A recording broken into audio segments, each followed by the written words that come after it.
Do you agree with what Klopp's saying there, that it shouldn't be the players who have to apologise for this? So I believe that they shouldn't have to, but I believe that should they want to, they should be supported in doing so. But then at that point, I think it becomes a bit more tricky because a unified message is far greater than one of just one or two people. I think the point that he made about the fact the decision being made for it being here was one which didn't involve most of the key stakeholders within the game that we all know and love. I think that's the key bit. And for some, like the World Cup, for example, is arguably the pinnacle of football. And people will be desperate to even be a part of it, to go and watch it, to represent your national side, to get the chance to go and try and play, to lift up the trophy like so many have done before. That's truly iconic. And there's the nature of where it's going to be for them. You know, it's a mark because this one will feel different to a lot of the others that have come before it. And they understand that things are a long way from perfect.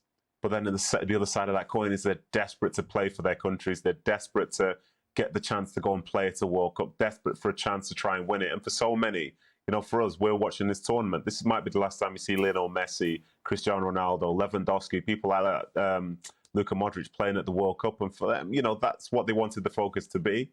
But then ultimately, that's not what it is. And I feel it's wrong for those people to be criticised for going to take part in something which they dreamt of for most of their lives, especially when they know themselves that the situations is a long way away from perfect. So for them to be criticised, I think it's missing the point. They didn't choose, as Jurgen Klopp said, to go and play the tournament in this country, but they take huge pride in wanting to just be a part of the tournament itself.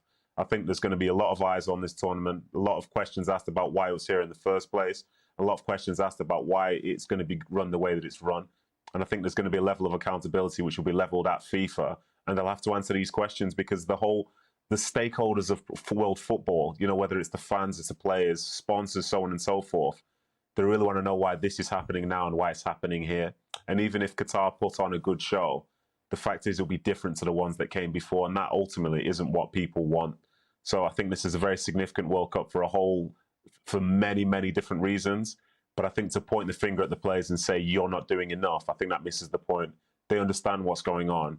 And I'm sure many of them wish that they had a say in terms of where it was going to be. And I think if they did, you probably wouldn't be in a place whereby people feel that, you know, you can't be yourself and things haven't been done in the proper way. But unfortunately, this is where we're at in society, I guess. Shaka? I totally agree. And I totally agree with everything Jurgen Klopp said. I think it's unfair to expect the players to be the ones to lead this charge. And listen, I totally understand the power of football in addressing so many of societal issues. I think where we've gotten it wrong is that onus has been put on the players, when the onus should be on the administration. We are asking players to do the jobs that football administrators have neglected. And not only are we asking them to, but players have become the first port of call. Players shouldn't have to be walking off the pitch to protest racial abuse within stadiums. That's the job of administration.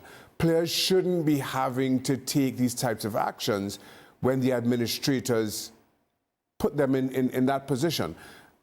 We don't always, we sometimes take that responsibility on our shoulders and fight that fight quite squarely, but that's not our primary responsibility. And again, to Jurgen Klopp's point is, I think as fans, as the game's lovers, we have shifted our attention from asking the administrators to do that to expecting the players to do it. And I think that is misguided. Nathan?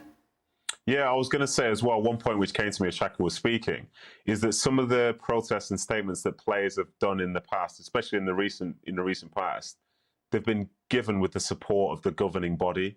But when we look at things like European Championships and World Championships, you go to a FIFA World Cup and they say that the logo on your shirt can't be a certain size, the colours of this are the wrong colour, you can't wear this armband, it has to be this, everything has to be uniform. So in this instance, in terms of people trying to make a stand, like, they will be punished. They literally will be punished because FIFA themselves will not support them because of the fact that FIFA have been the ones who've led to the tournament being held in this particular location. So when you say go and speak up, the players are acutely aware of the effect that it could have upon themselves individually and collectively, as a team and as a nation.